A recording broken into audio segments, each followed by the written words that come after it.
Olá, pessoal! Vamos para mais uma aulinha de história? Essa será a nossa aula de número 2 da sétima quinzena. Bom, estão vendo nessa imagem, ela retrata um pouquinho das viagens marítimas que ocorriam há mais de 500 anos, tá? Retrata um pouco sobre as viagens modernas, tá bom?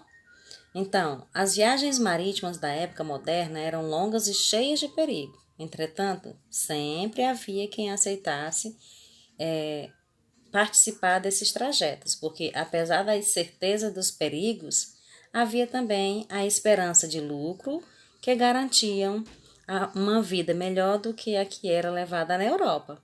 Então, para se distraírem, os tripulantes jogavam cartas, disputavam torneios de luta e ensinavam peças de teatro já conhecidas pela tripulação.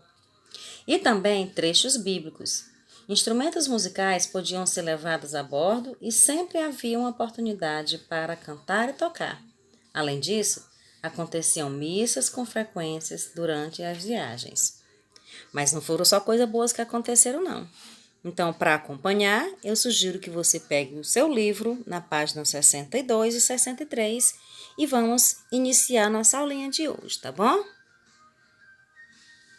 Bom, como as pessoas faziam para sobreviver às longas viagens marítimas?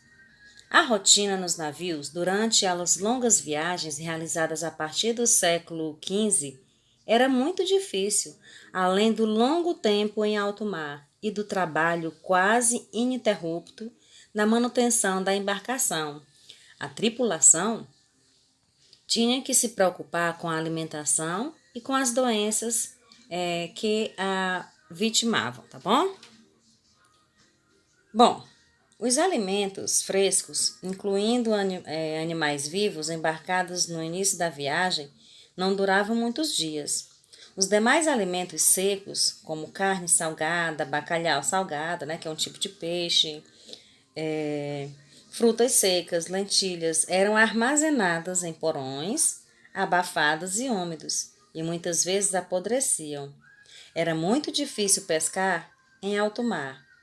Os marinheiros geralmente não tinham equipamentos para pescar em águas profundas e também não queriam desperdiçar a comida usando-a como isca, tá bom? Então, era mais ou menos assim.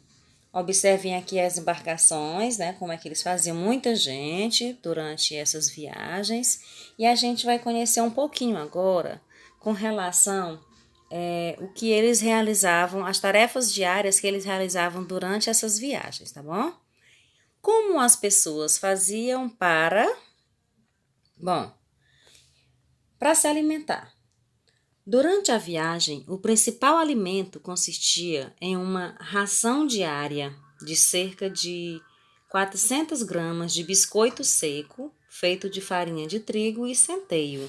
Já imaginou você passar dias e dias comendo apenas biscoito seco? Pois é, tinha essa desvantagem na alimentação deles também, tá bom? Essa imagem de número 2. O que eles faziam, como eles faziam para fazer as suas necessidades? Os marujos, que eram essas pessoas que viajavam, usavam assentos instalados na borda do barco ou de baldes que servia como vaso sanitário. Vocês imaginam como seria ruim, não é? E ficava sempre à frente de outras pessoas. Não tinha um banheiro apropriado para eles realizarem as suas necessidades. Bom, e para cozinhar, o que eles faziam? Então, para prevenir incêndios, o fogão geralmente ficava no convés, onde também eram feitas as refeições. Então, ficava um pouco mais no aberto para que não ocorresse explosões ou incêndios dentro das embarcações. Então, já imaginou fazer o cozimento ao ar livre aí? Era um pouco difícil, vocês não acham? Vamos à continuação. E esses barris, o que vocês imaginam que eles levavam? Bom, a água potável era armazenada em barricas ou barris, como vocês estão vendo aí. Depois de algumas semanas, apareciam limo e parasitas, o que causava diarreia e outras doenças nas pessoas, nos tripulantes, nos marujos, né? Porque uma água que é parada, depois de armazenada por muito tempo, ela tende a criar lodo, né? E alguns parasitas. Se não for colocado um cloro, algum tipo de substância, para matar esses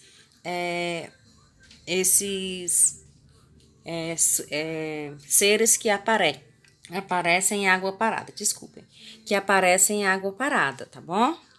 Vamos à imagem de número 5. Então, nos navios havia uma organização bastante rígida. A cada tripulante tinha uma função.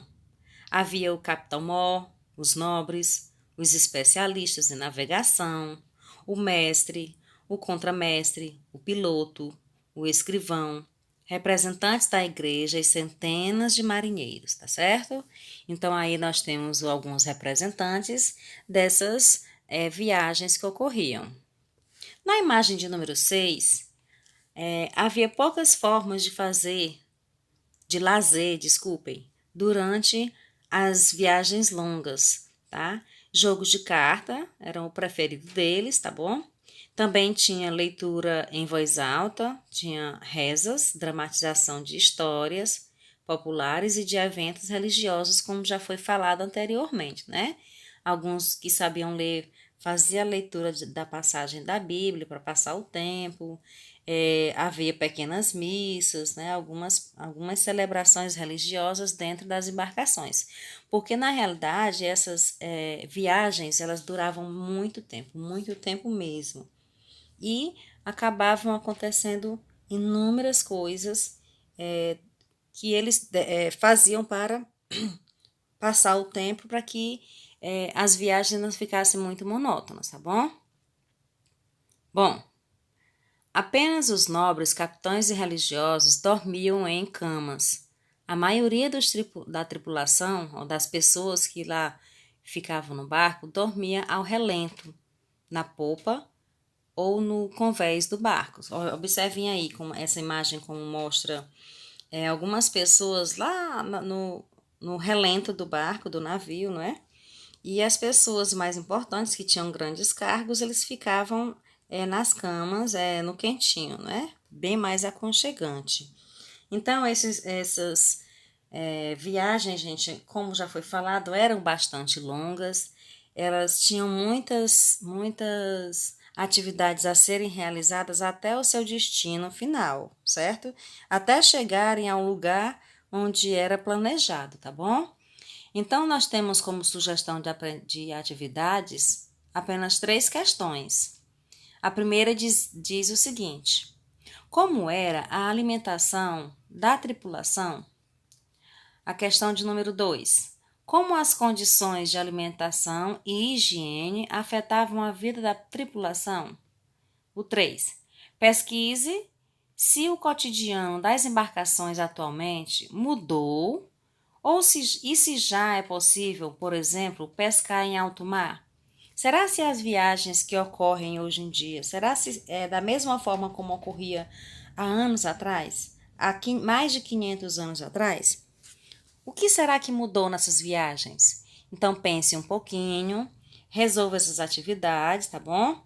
E para que você possa fazer uma devolutiva bem realizada. Então, eu sugiro que você pesquise, então leia com atenção a atividade, ela pode ser respondida dentro do contexto dessas 2 páginas, tá bom?